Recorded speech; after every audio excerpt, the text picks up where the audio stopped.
If you won the lottery and didn't tell anyone, what subtle signs, changes would people start noticing in your life? Story 1. I would pay off my house and car, then my parents' house. Then I would either sell my house and move or do an addition to my house and redo a bunch of things, whichever was most economically viable. Then I'd travel more than I do, but I'd invest the rest for retirement. Story 2. My friend's getting a lot of gifted games. Friend. Dude, I'm not buying PlateUp or Stardew Valley. I don't think they're my kind of me. Oh, but you already have them. Play with me. Friend. Stop guilting me into playing me. Keep it up and I'm going to start gifting furry hentai games. Crying friend. So what do you want to cook? Story 3. I've quit work 3 years ago to study for a new career. I could just tell everyone that I got a new job in another country. Just to convince everyone, I tell them I'm selling everything I own for the move. It's kind of sad thinking about how easy I could get away with this. Story 4. Pro tip. My BL won the lottery years ago and hasn't worked a day since about 3 months after his win.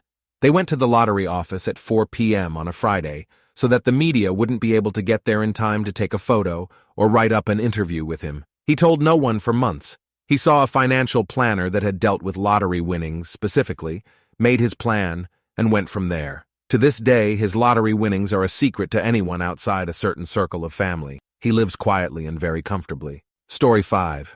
I would suddenly disappear from a lot of people's lives to move somewhere far away, only to come back, to visit, as if nothing happened in the most luxurious clothes one can find. Personality will remain the same, just very visible exterior changes. If they ask questions, I'll just say, living life, babe? Just living life? Story 6. Getting everything fixed on my car. Fridge always stocked with chocolate soy milk, Chick-fil-A sauce and Polynesian sauce, fresh fruit and bacon. Pantry always has snacks and name-brand cereal. More plants on the balcony, cleaner home, getting braids once or twice a year. I'd have slightly more free time, my head screwed on straight more often, and not stressing about money as much. Story 7. I'd pay off all my debts. Student loans, credit cards, car, things no one would notice. Finish house projects. Probably quit my job and follow my passion, which is teaching Taekwondo full-time, since money would be an object anymore. They'd notice no more projects and my landscaping would look good. Story 8. I'd buy a house. I'd buy a reliable economy car, a comfortable car for long distance, and a sports car for fun. I'd pursue a job I'd enjoy, and if that requires college, I'd pay for that. Once I have a job I enjoy, continue working until about 50, or longer depending on how much I enjoy it. The rest of it will go to maintaining my vehicles, paying my bills if I ever find myself short, and helping anybody I come across in need. Like for example, I'm having new tires installed on a car and somebody's short on their car repair bill, I'd cover it on the spot. Nobody's ever helped me, so all I desire is to help others. Story 9. More actual vacation days used. My house would be clean. The university I work at would have a mysterious donor. I would visit my grandmother who lives across the country more often. I would talk about my personal trainer from time to time. My hair would actually be styled realistic-looking veneers. New clothes that are from actual stores and just Amazon. Story 10. Construction projects on my house being done by contractors instead of myself. Also, my dad would be driving a new car. He's never driven a car he couldn't pay cash for. He'd be the only one I let know I came into some cash. He's not the kind of person to come at you with his hand out. Story 11. I'm 17. I'd honestly have a child if I had the money to, LOL. Schooling would be paid for, nanny. Nice small house for me and my family, a nice SUV. Just seems nice. Also a pool. Underground. I've always wanted an underground pool. I want it to be 11.5 feet deep, with tile around it and a picnic table. Story 12. To stay under the radar, I would say nothing about it to anyone. I would pay off my house and other debts, invest most of the money and keep enough to hire people to fix all the shit in my house that I have been planning for, hire cleaners, travel and eat well, maybe get a good personal trainer, buy a nicer, newer house, and keep the current one as an all-profit rental property. I would make some excuse to my boss and coworkers to work part-time, say I got another job that pays way better, and let everyone else I know think I'm still working full-time. I think what might give me away would be my sudden freedom to be spontaneous and drop everything to do what I want, when I want, without concern for the cost.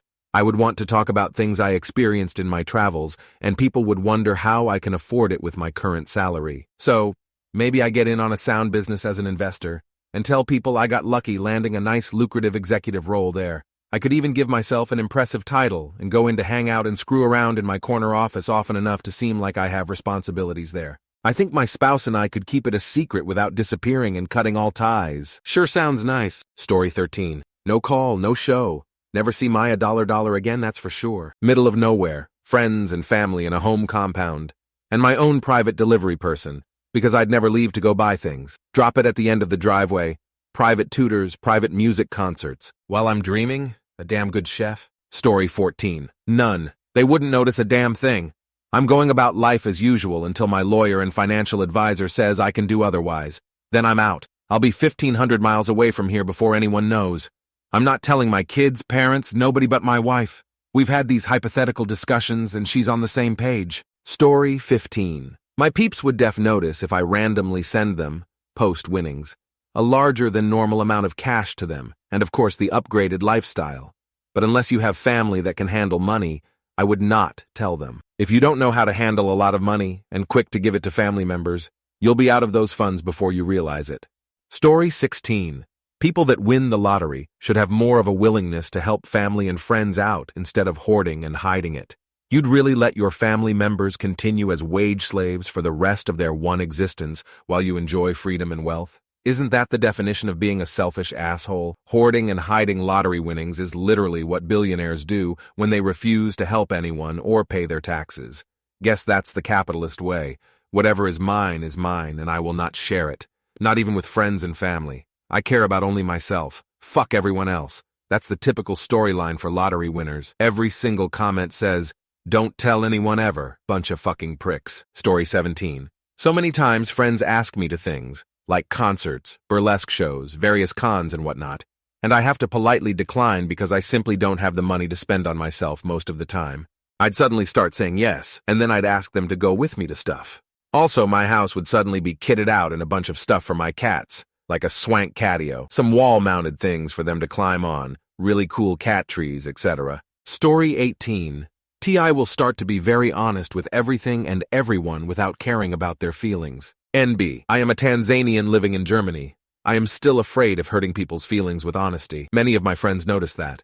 I like their honesty, and it has helped me grow. I just can't be honest to others. Story 19. Buy a campground. To me, it's the ultimate seasonal business in the upper Midwest. It's a ton of work, but most places only operate April through October around here. I'd make it look like I went broke making the purchase. I would in turn use the business's future success as a front to help family with money, as in hire them and pay well or simple monetary gifts. Story 20. A complete and total lack of giving a fuck. I actually wouldn't quit my job. I'd let myself slowly slip into a performance improvement plan, and then into HR conversations that would make my manager uncomfortable, and so on and so forth until they kick me out the door. A low, time-consuming clusterfuck for my manager. I'd basically become Peter Gibbons from Office Space. Story 21. I'd have a mysterious new job that is work from home, but I'm always free whenever my friends or family want to do something. In a few years, I'd sell my house and move into a new home that is strangely everything I ever wanted. I'd chalk it up to saving up and that new job, paying me more than my previous one. Some rooms would be off limits to guests, though, so nobody realizes how many are straight-up hobby rooms. My house would always be clean and my lawn well-maintained, which honestly would probably be the most suspicious because I hate weed eating and only rarely go salt the areas I don't want weeds growing. Probably keep my car until it's run into the ground. People might notice I travel more, but I'll just claim it's work travel. Story 22. I have a small circle of close friends and immediate family members that would know of such a thing because I would tell them. And because I love them and because several of them are talented, I would invest in their dreams without expectations of success or reimbursement, because there is little point in dragon hoarding away millions and pretending not to have them. I would provide for my parents to retire and tie up wealth in trusts for my siblings, and outside of the investiture for my friends, I would set up a trust to pay out to them every year. Then I would have long discussions with smarter people than me about how to grow the remainder. If it's a small lottery win of 10 million or so, I'd likely be a generous friend who'd provide nice things for others, but that shit ain't enough for setting up other people. Reinvest for 10% or so yearly until it starts reaching an amount where others can be shouldered with it. Story 23. I would have a house, TBH, just a modest 1,700 to 1,500 square feet 4-bedroom 2-bath house, either in an LA suburb or Bay Area suburb, and I would only take on contract work or work part-time in my field. I would spend the other half of my new free time cooking amazing recipes and working out way more. I'd probably buy a 4WD truck. Nothing fancy, maybe a Tacoma. I'm 28, so I would probably start popping out kids at 32-ish instead of 35 per my current plan, LOL. Story 24. I'm no contact with my family, and my husband has none left. That leaves a few friends, most of which we would give a set amount of money to, so there would be trust funds for their kids, BC. We love them so much. Other than that, we would build a house, have someone cleaning and helping cook. We would travel and just live life. Put a lot of the money in stocks and bonds that are a safer investment, and just enjoy life. Story 25. I'd fake starting my own company, etc., so people think I still work. I don't need a huge property, so I'd keep things pretty much the same, just say I'm renting. I don't post to socials, so nothing there. I'd be traveling a lot for my new consulting enterprise. And after a few years, the consulting company starts to do well. After 10 years, I sell said consulting firm and make out like a bandit. Story 26. I'd be gaming online way more often. My friends and I used to play video games after college/work religiously. After college, we all kept playing, but I started dropping out of the groups earlier and earlier. Most of them work from home now, so they still get time to play, but I'm in a different time zone now and still deal with traffic, so I have less time. That and the fact that my dog would eat better than most people and would be perfectly groomed at all times. Story 27. I mentor 2 young girls who lost their parents. They'd be set up financially for life. Along with a wealth manager, I'd pay off my parents' mortgage and give them option of buying a new house or fixing up their current one. Same with my in-laws. Next, my siblings would all be granted a percentage based on need. Wide span there, but I'd hire an accountant to help me figure out who needed what. And then I'd set up trust funds for my niece and nephew. The rest would go into savings bonds and future retirement fund and hopefully a modest house for me and my husband.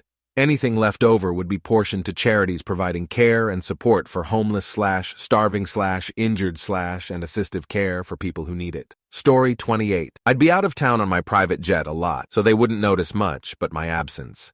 Trekking the Himalayas, sailing the Adriatic, salmon fishing in Siberia, fucking my wife on a bearskin rug in a chalet in Gstaad, hunting mushrooms and truffles in Italy, private tango dance lessons in Buenos Aires, culinary school in Provence, cherry blossoms in Kyoto, chasing solar eclipses and harvest festivals and animal migrations all over the world. Story 29. Contact lenses. I always wanted LASIK, but the possible side effects are horrifying. Teeth fixed, suddenly eating all kinds of freeze-dried foods, record collection doubles in a very short time, very little changes aside from this. But I'd discreetly handle various real estate things for my loved ones and myself. Story 30. My husband is semi-retired and has been doing contract work the past few years, so he only has to work about half the year. He would be able to fully retire. We'd also be able to work on our house projects list. You know the ones. You either have the time to do them or the money, but only rarely both the time and the money. And we'd be able to combine households with his parents and do more to help my sibling take care of my mother in both time and resources. Story 31. My appearance would improve significantly. I do already take pretty good care of myself, but having money so spare would take it to a new level. I'd get a personal trainer to make my workouts more effective. I'd get regular facials or some non-insane treatments to make my skin glow, etc. Not to mention that lack of financial stress would definitely show up on the surface. I'd also start traveling like crazy and probably never be home. Story 32. Well, first, my fellow co-slavers would eventually notice that I haven't been to work for the last however long.